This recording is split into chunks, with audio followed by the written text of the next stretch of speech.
Eç kaçan bay bolбойсуң. Эгерде 3 нерсе сенде бол болсо, биринчиси максат, ниет.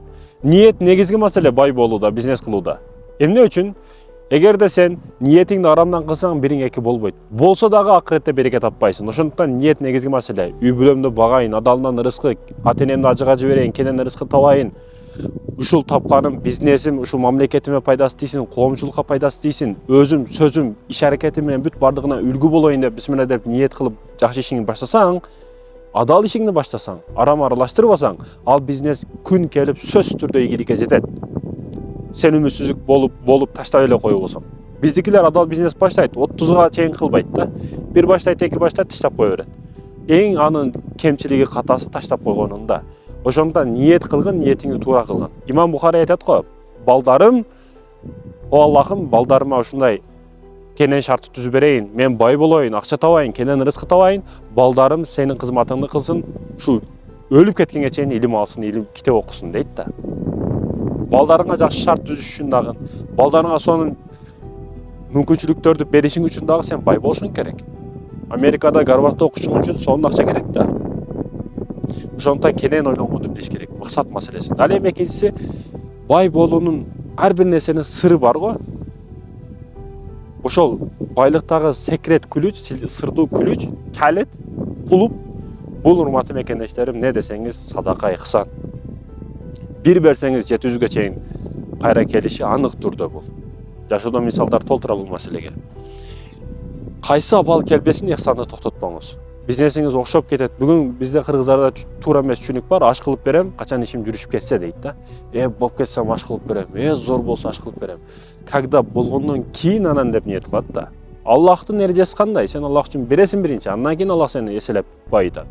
Ошондой экен сен өзүң мыйзамыңа салба, Кудайдын мыйзамына салсаң ийгиликке жетесиң. Себеби сен сыяктуу мени бардыгын жараткан Кудайдын өзү. Өзүңдүн законуң, өзүң берип алган принциптериң менен алыска барбайсың.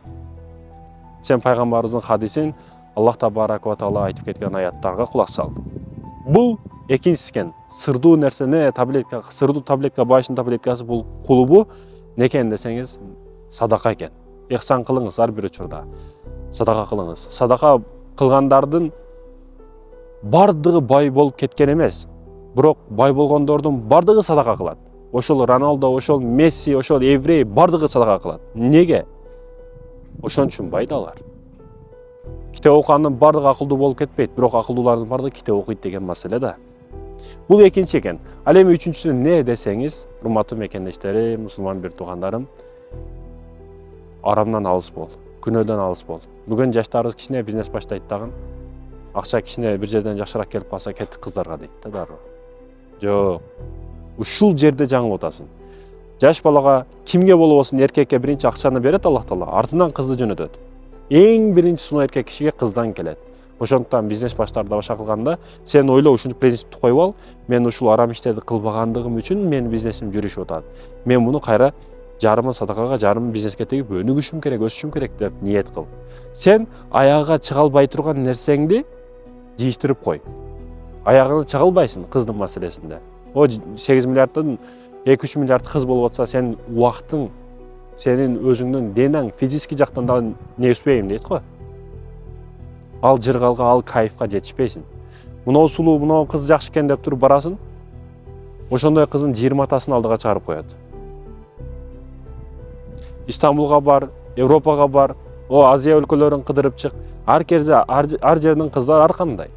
Сен ар бир алманы жеп чыга албайсың, сен ашказаныңа батпайт. Ошол сыяктуу тыйыл.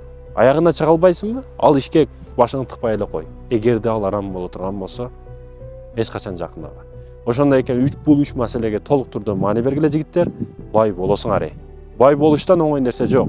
Эгерде адалынан бисмилла деп аракет кылсаң, Аллах көрүп турат сен менин эмгегиңди.